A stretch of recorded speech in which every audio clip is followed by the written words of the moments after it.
out. Vulkan is going to take out Mega Knight. Now that's an interesting choice because earlier Vulkan was playing thoroughly in the first round. Almost every match it was banned, and now people are a little less likely to ban it, but I don't know if that's a good idea. I think it's been a very smart ban knocking it out of the competitive scene with so much on the line. All right, so Oxalate starting with a Princess tells me perhaps he's playing Spell Bait, and then Vulkan, he's got the Skeleton, he's got the Ice Wizard. Ooh, Expo on the field from Vulkan. And Vulkan is definitely known as a Siege player first and foremost. Great counter there by Oxalate. This is normally what you want to do against Expo, is you put the Miner up in front of it to help tank, and you poison it and the tower. And as you can tell, no damage dealt to Oxalate's tower, and he's about even in Elixir. Yeah, so no Spell Bait for him after all. So he's playing a Miner poison with the Princess in it. I like it. It's very interesting. Maybe it's kind of one of these hybrid Miner Poison Spellbait decks we've seen. Yeah. Spellbait and Miner Poison are the two most prominent control archetypes out there, so it's only kind of logical that people would maybe push them together and try to take the best of both worlds and create the ultimate control deck. Yeah, I mean, Oxalate's still getting a ton of value every single time with his poison here. He's poisoning the Expo, he's poisoning his tower, kind of whittling it down like we saw before. Ice Wizard is so good in this Expo deck, helping clean out a lot of the bats and other swarms. It helped get the Expo locked onto the tower, but it was only there for a brief second before going down. The downside for Oxalate, he's got to figure out a way to defend and recover his Elixir because Vulkan has a bit of a lead on him right now.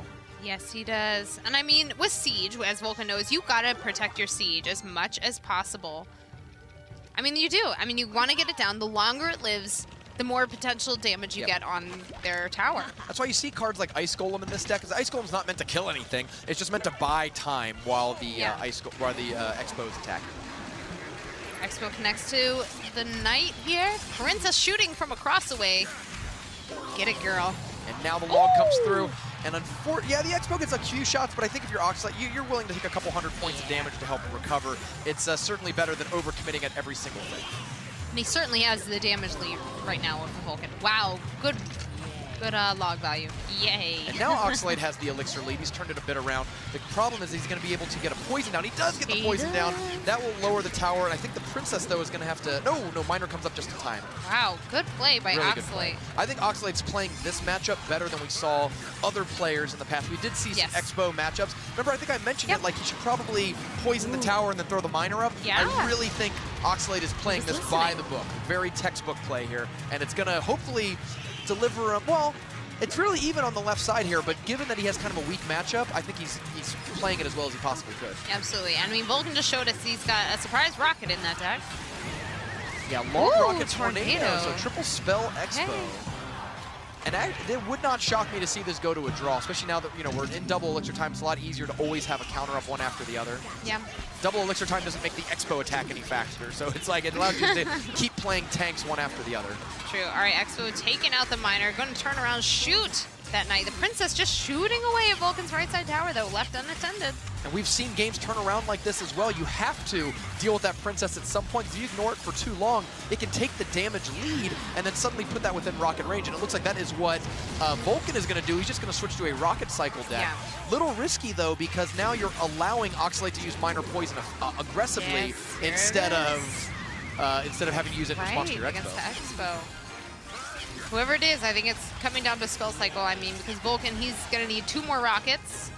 Oxalate, he's going to need 2 more poisons, or, he's dropping the log now. He's trimming it down. Still needs something more than a poison.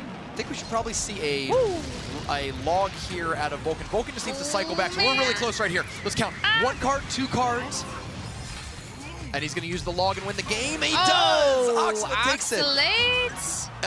Got it out before the rocket. Vulkan had just gotten rocket, just dominates the game.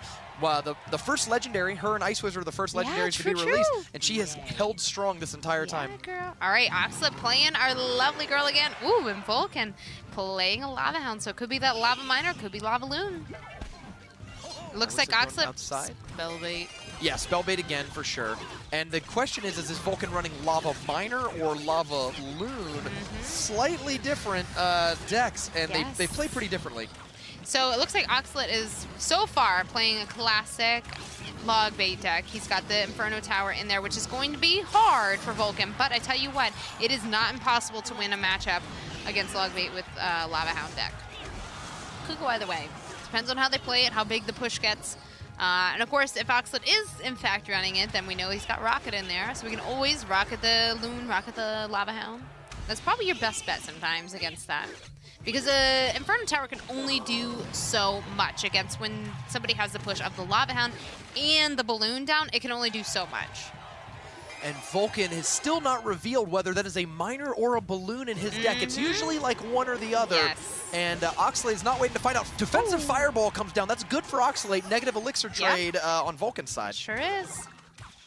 Oop, jumps in, slows that Tombstone down a little bit. Tombstone is preferred in Lava Hound decks because it's an investment. You can play it before you run your Lava Hound, and just like this, it blocks both lanes by being bulk far, and it helps provide you some defense for when you're low Elixir right after playing your Lava Hound. Yeah, because he's an expensive big old boy. Yeah, it's like front-loading your defense, I guess. Like, I'll pay my defense in advance. But this Princess, nothing quite getting to her yet. So minions are going to come down. Oh, great prediction. Nice play. Inferno Tower targets onto these minions one at a time, letting Lava Hound be a little bit healthy. But all of it gets cleared out by Oxalate, and now that Inferno Tower is free to burn that thing down. And here comes Balloon! It is Loon, after all. And here comes the Rocket. Very smart there. Well, actually, it might still connect. Princess, where are you, girl? Oh, wow! I mean, that's still a half tile difference. There you go. Yes, it is. That was an $800 or an 800 damage save there. Yes, Barrel comes down, and at this point, Oxalate knows, okay, Vulkan does not have the log. He's got Zap, he's got Fireball. Zap, you know, will at least bring him down to half health, but they'll still get some stabs on the tower. And that Inferno Tower is going to go down, opening the path maybe for another balloon. Yeah, true. But I'm still alive, actually. I thought it was going to go down for some of that support. Great job, Balloon in the opposite lane here. Both of Oxalate's towers are pretty healthy, so it's not like, you know, you have a preference for one side or the other. And I like that he went the opposite lane of the Inferno Tower. The downside, though, for Vulkan is that the Inferno Tower is there for your Lava Hound and the Rocket is there for your Balloon. Vulkan does not have a lot of opportunities to get his offense through. Meanwhile, just Goblin Barrel after Log after Princess is slowly chipping down that bottom right tower, and it's only about 2 rockets away from death. Yes, it is. All right. The Barrel comes down again. And the thing is with this, like we talked about with the Princess, is you have to play something with her. And it's very unfortunate for Vulkan that he's not running a deck that has a log in it, because he's got to spend something to do that, because the log is, I mean, without the log, Zap is not going to kill it completely.